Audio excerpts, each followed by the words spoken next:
Hey you guys, it's John here. Right now it is the end of August, which is a great time to get our cool season flowers started.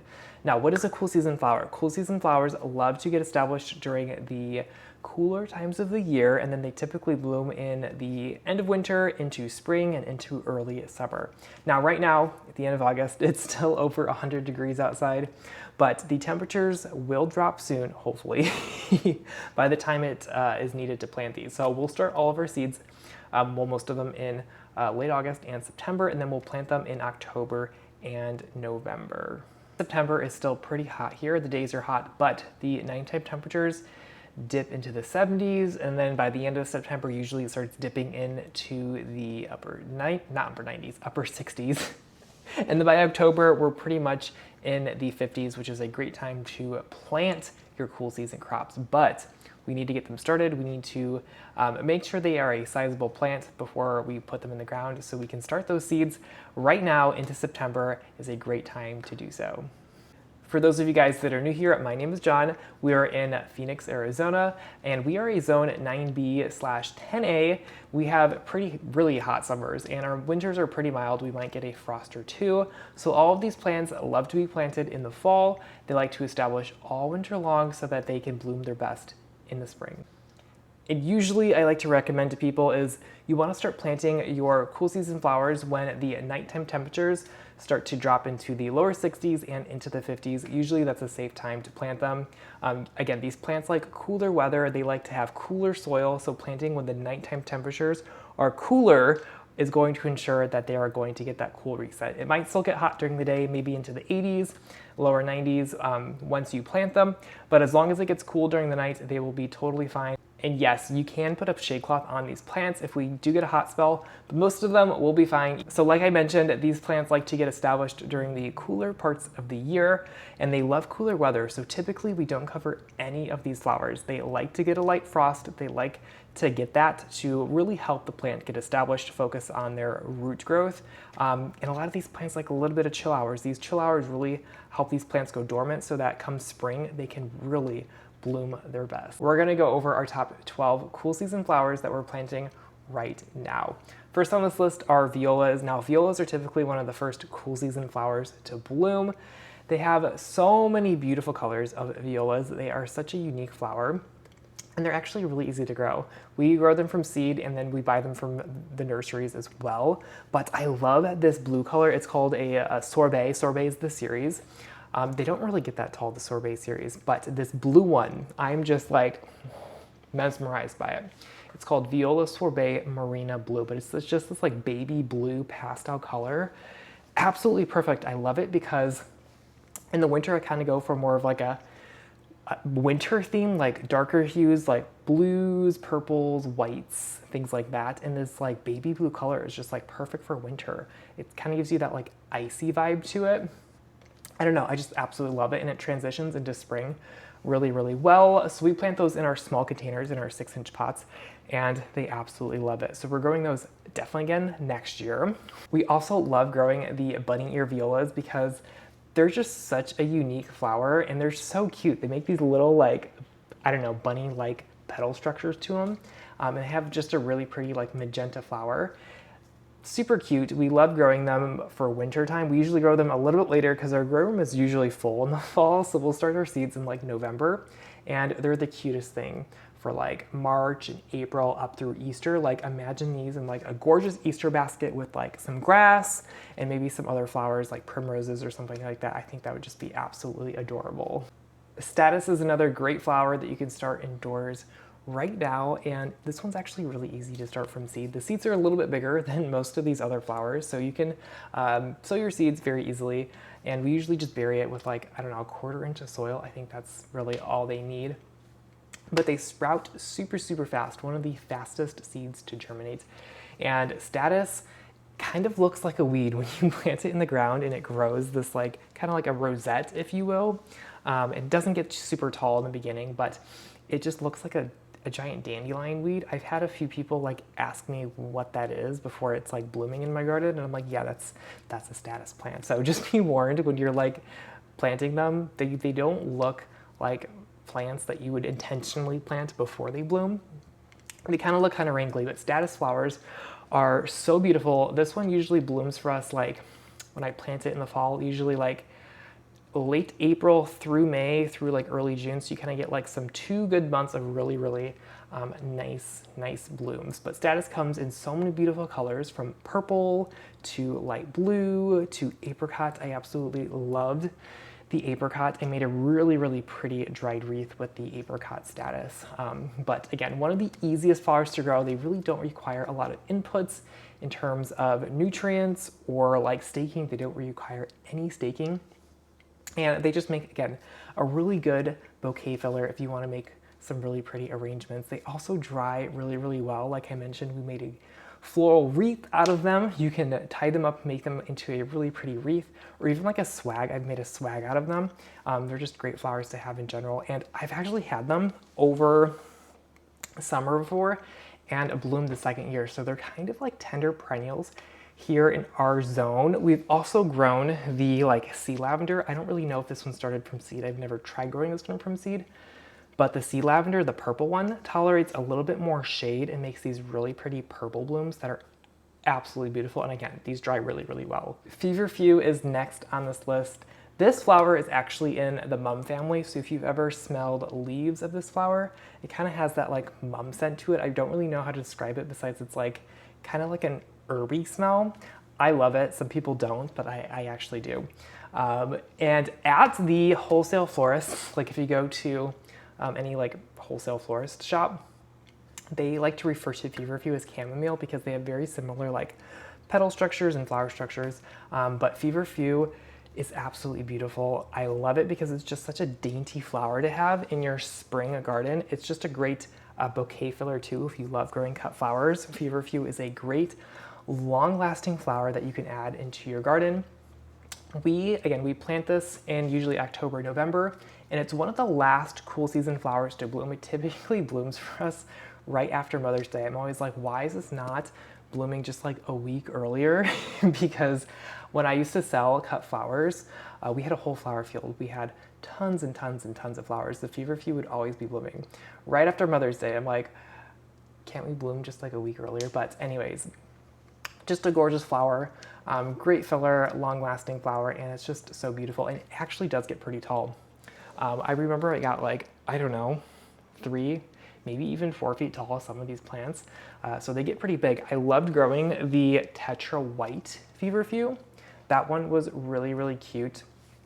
It kind of has these like semi-double petals, so something you typically don't see when you're like shopping for flowers at like the grocery store, because typically you'll just see like the single petaled ones, which are still really, really pretty. I love the single petaled ones, but I love growing the semi-double ones just to give it a little bit of a unique touch on the flower arrangements when I sold them. Snapdragons are probably one of our favorite flowers that we grow every single fall for spring blooms.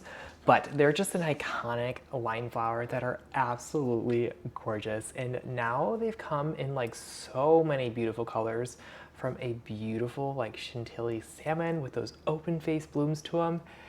Absolutely mesmerizing. I just love an ombre flower like this, from like that coral to peach. It is so beautiful, and they'll just keep opening up as the flower ages. Super pretty, and I feel like the Chantilly ones specifically, they smell a little bit more than the other Snapdragons because they have an open face petal structure to them, so you can kind of see the pollen a little bit more, so you can have that light scent kind of waft to you, if you will. And I've also found, because the Chantillies have that open face bloom, that the pollinators absolutely love them. They can just get down right into the pollen super easily, so they're just a pollinator magnet in our garden. We also love the Madame Snapdragons. These are the double blooming Snapdragons, and they almost look like stock with how many petals they have in there. Super, super pretty, and they have a kind of like a marbled look to them. The Madame Bronze White, those are our favorites. They have like a marbling of like a bronzy white color. So pretty, and they're making so many new varieties. I'm so excited to try all the new colors. We are growing a legend pink one this year. It's a new one, for us at least. It's a double pink blooming snapdragon that we are so excited to try. Now, snapdragons do have really tiny seeds, so they are a little bit harder, well, trickier to start just because the seeds are so small. I did make a whole video on snapdragon seed starting, so definitely check that out. I'll leave the link for you guys down below. Craspedia is another flower that is really easy to grow from seed. They're kind of like a grassy, clumping flower. So it looks like a little clump of grass when you're growing it, and then it sends up these like drumstick-like flowers. And they have this golden yellow like flower at the tip of it. They're so cool. There's really no other flower that is like it, and they're actually quite hard. You can like knock them on yourself or like on the wall. It kind of sounds like you're knocking on a door with them. This flower is really good as a dried flower as well. We tuck them into our wreaths and other like dried flower arrangements just to have around the house. And again, this flower is really easy to care for. Not a lot of extra inputs like fertilizer or staking that you'll need for this plant. And it's actually a short-lived perennial in zones 8 and up.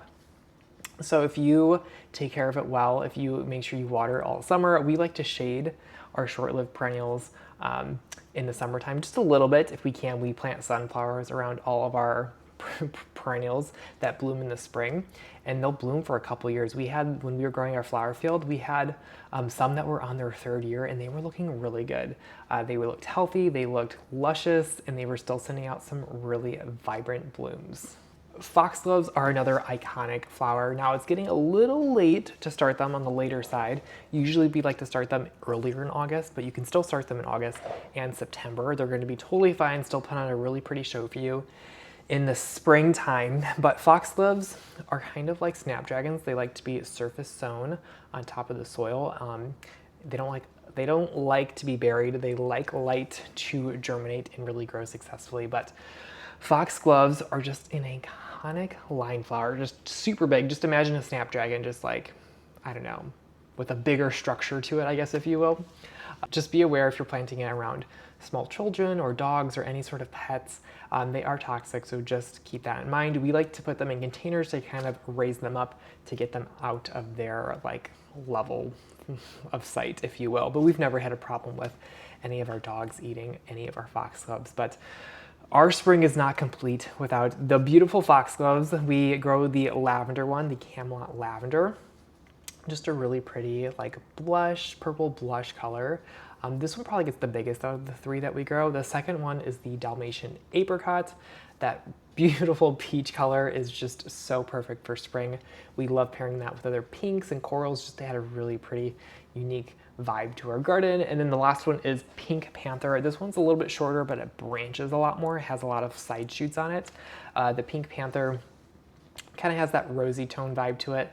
And I actually do like using this as a cut flower because the flowers aren't nearly as big as the other ones, so you can kind of mix them into bouquets a little bit better, I have found, in my opinion.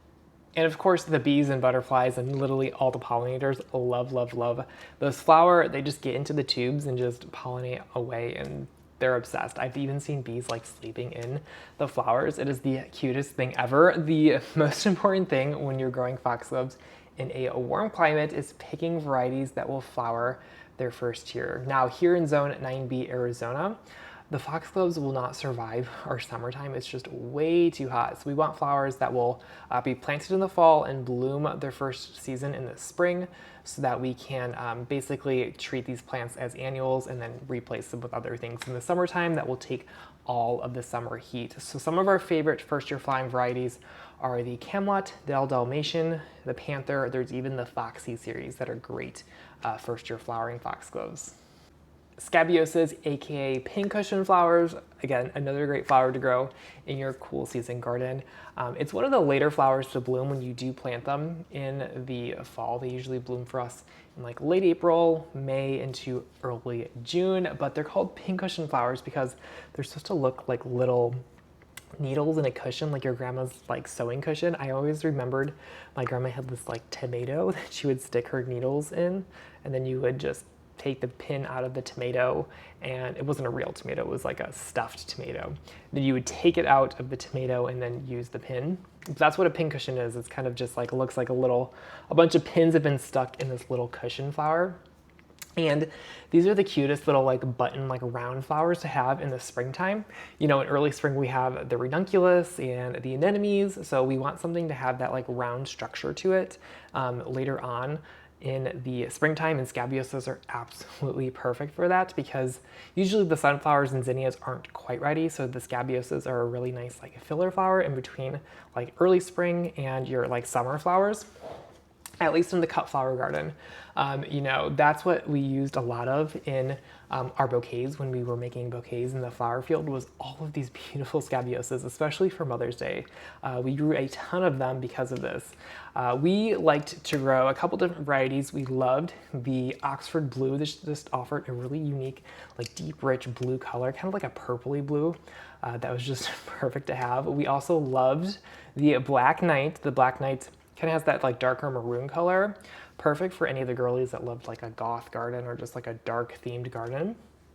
We also loved these scoop scabiosas. Now these are only grown from like cuttings or tissue culture, so we would have to like purchase in plugs of the scoop scabiosas, but we loved the French vanilla. Kind of has that like blush, that blush color to it that you really can't find in any other flower like that. One note about scabiosas is I would stake them, especially if you live in like a longer growing season like we do. They do get quite tall, so they need a little bit of extra support when they're growing. So we loved using Hortonova netting. That was usually the perfect way to support our scabiosas. You can also use peening cages, really anything to give them a little bit of support there. Monarda always reminds me of my childhood. I vividly remember planting Monarda bee balm with my mother when we lived in one of our houses in Michigan. I grew up in Michigan, if you guys didn't know that. I grew up in Michigan and moved to Arizona when I was 18. So this flower just has a like nostalgic vibe to it for me, at least. This flower is in the mint family, so it kind of has that like minty, earthy smell to it. I absolutely love it. I don't know if everybody does, but again, it's more nostalgic for me. That's why I absolutely love growing it. Here in Zone 9B, we love growing the annual Monarda because typical Monarda is a perennial. And here in Zone 9B, Arizona, a lot of these Monardas will not survive our summer, or they'll struggle through the summer, but we want something that will bloom and thrive their first year, so we always grow the annual varieties. And really, there's only one annual variety that we grow. It is the lambada. It's like a purple one that kind of has these stacked blooms, if you will, to it.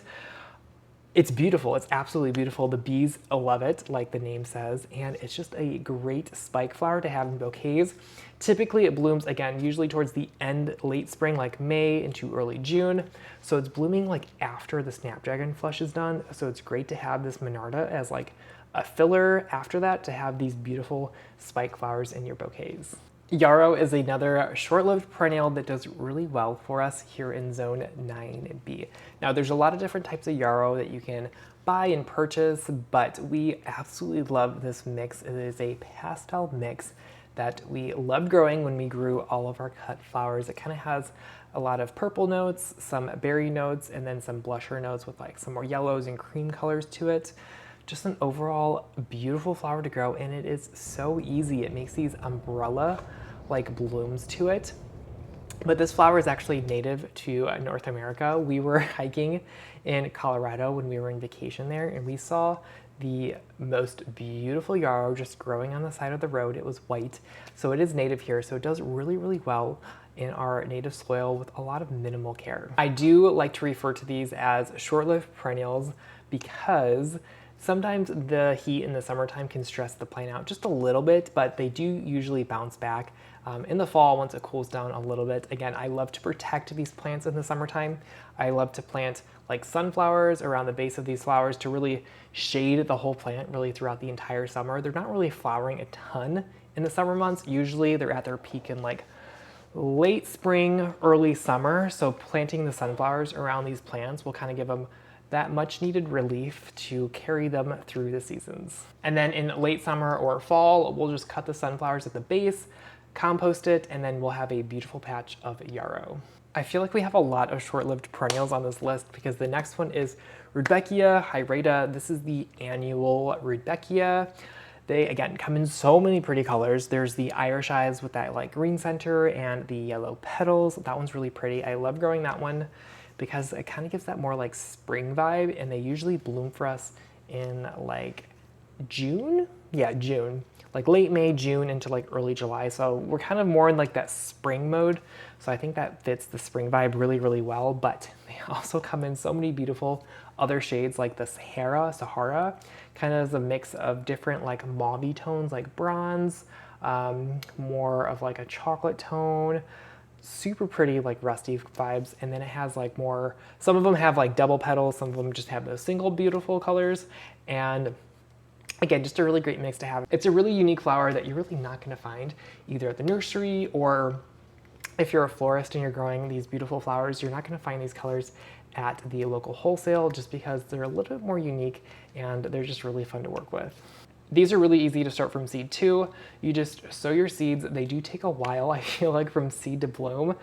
We usually start our seeds in September, and then they'll bloom for us in, I want to say like mid to late June. So it's going to be a good 9 months before you see blooms, but it is totally worth it. They are just so pretty. Ornamental kale is next on this list. Kale and cabbage are kind of in the same family, so we're gonna lump them together for the purpose of this video. But we grew this kale called like Scarlet, or yeah, I think it was called Scarlet, but it had these purple leaves to it. It was actually grown, originally grown as a vegetable, the ones that you eat, and yes, it is edible. But this purple kale was just so beautiful in our winter garden last year. I absolutely loved it. Our dog tried eating it a few times, so we had to kind of sprinkle some cayenne pepper on it so she would stay away from it. But it's hard to give height in the garden in like the dead of winter. A lot of flowers are not really tall until like you have things blooming in the springtime, because a lot of bedding things like violas and petunias will bloom in the winter months. But that's why I use a lot of kale and like paper whites to really give us some height in the winter garden. So this kale was just so beautiful. The leaves just had a really pretty textural element on them. And they were great for the fall. We tucked them into our fall container garden as well. They were just absolutely mesmerizing. There are ornamental cabbages as well that you can plant in your garden. They kind of have a more shorter stature to them, but they have some really pretty ones. There's some white ones, and there's some red ones, and there's ones with like ruffly leaves on them that were really pretty. We loved putting those on the stair step bench. They were just absolutely gorgeous. Again, our dog was eating them, so I'm trying to figure out a way, our dog Rose, to make it so she doesn't eat them. And so putting them on like the top shelf was kind of our way to do it. But we need to figure out ways, because I want them all over the garden this year. Next on this list, I think this is number 12, is Ammobium. This is kind of a mix between like a Statice and a straw flower, which you could still go straw flowers too. Imagine those two had like a love child, a Statice straw flower love child. That is Ammobium. It kind of has these like branching, more like daisy-like flowers to them. The nickname for them is Winged Everlasting. So they're just a great flower to have. They grow exactly like a Statice plant would. They look like a weed before they are flowering, but they are just a really great flower to have, really easy to grow, and they make an excellent dried flower. Mention hollyhocks are another great one that you can start indoors right now. Again, these are really, really easy to grow. Anything in the mallow family that hollyhocks are in are typically really easy, like okra, hollyhocks, cotton, mahogany, splendors, hibiscus. Just really easy flowers to grow in the desert. Hollyhocks are traditional biennials. I keep getting read on the internet for pronouncing it wrong, but they need a winter in order to flower. So typically if you plant them in a late summer and then they go through a winter, they'll usually bloom for you in the spring. Sometimes if we don't have a cold enough winter, they might not bloom, but they definitely will bloom. The following year, they will survive the summer here. Don't worry. So hollyhocks are a great flower to add to your winter garden for beautiful spring bloom. Anyways, you guys, that is it for today's video. I hope you enjoyed it. Again, all of these flowers love the cooler weather, so it's important to get them in the ground in the fall so that they can enjoy the cooler temperatures of the wintertime, get established, and then they'll bloom their best come spring. We have all of our favorite seeds linked down below for you guys on our shop, so definitely check it out. I'll leave the link down there for you guys to go shopping. Thank you so much, you guys, and I'll see y'all in the next video. And just some housekeeping, we will have our ranunculus and anemone corm sale coming up this fall, so stay tuned. Definitely be on the lookout for that. We usually launch our pre-sales in the middle of September. We will have a lot of live plants that will be shipping to your doorstep as well this fall, so keep a lookout for that as well. Anyways, you guys, thank you so much for watching, and I'll see y'all in the next video.